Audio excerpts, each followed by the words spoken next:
I told myself I'd watch every animated movie that was released in theaters this year, and by golly, this is animated with Lego, so I am for sure watching this one.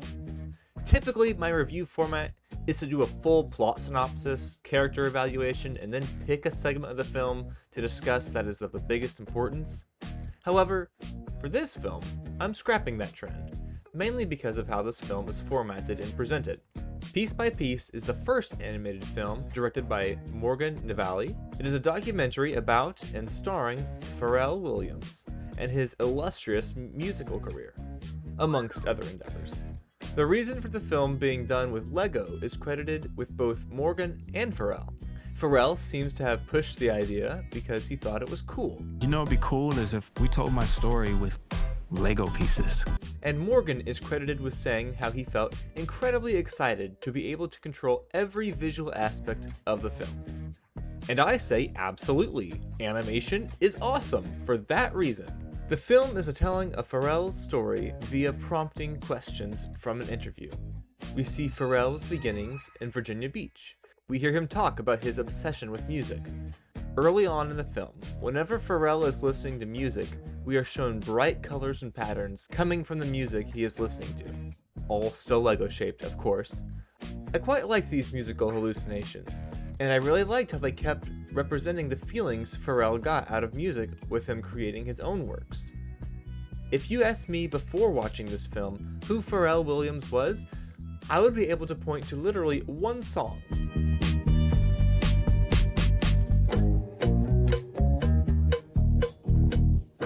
Turns out, he has created the music behind many, many, many songs, such as Milkshake, Havana, Blurred Lines, and I'm a Slave for You. And it is here I need to address the quality of the music.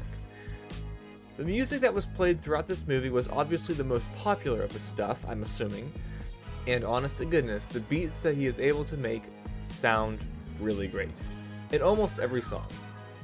However, I cannot ignore these lyrics.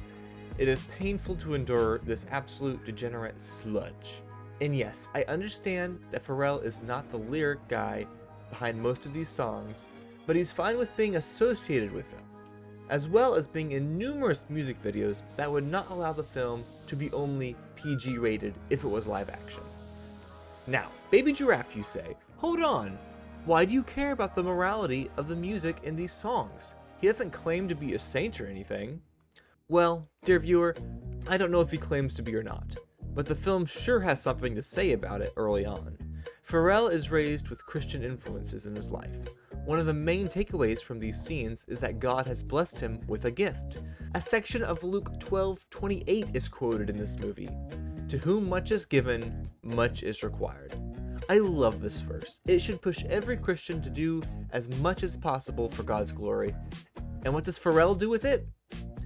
He makes Blurred Lines. Slightly disappointing. The film goes on to show the ups and downs of Pharrell's career.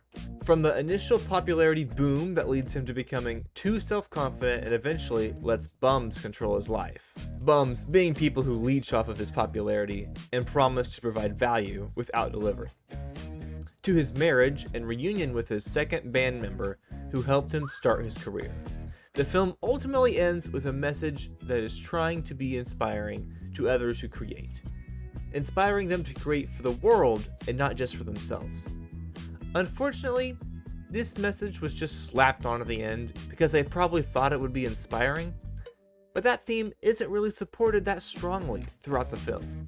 Not every film needs to have a clear message stuffed into it, especially a documentary like this one about someone's life. Most of the time, people can learn for themselves just from watching individual stories. We don't always need to be spoon-fed themes and messages, especially from the guy who gave us Blurred Lines.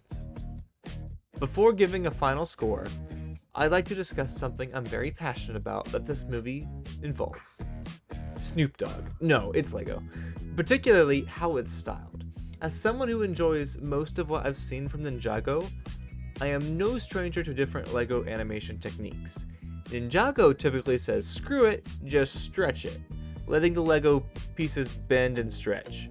this is definitely an option, but Piece by Piece went with more of the style of the Lego movie, having the Legos firm like they would be in real life. If you are going to be doing a Lego movie, this is what I would most like to see. Unless you do stuff like this. Oh, sorry, I should have warned you guys. Here you go, here's your after warning.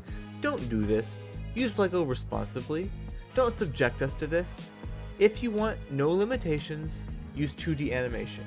If you want your characters to sit on the ground, let them stretch. Or don't use Lego. Alright, that's my Lego rant. Piece by Piece is going to get a rickety 4 out of 10. Thanks for watching, everyone, and I'll see all you subscribers later. When I was a kid, I knew I was different. And people would say, Long before time had a name, Ninjago was created by the first Spinjitzu master. and that crushed my spirit. Who is that? This? This is the end of the mystery. The first Spinjitzu master.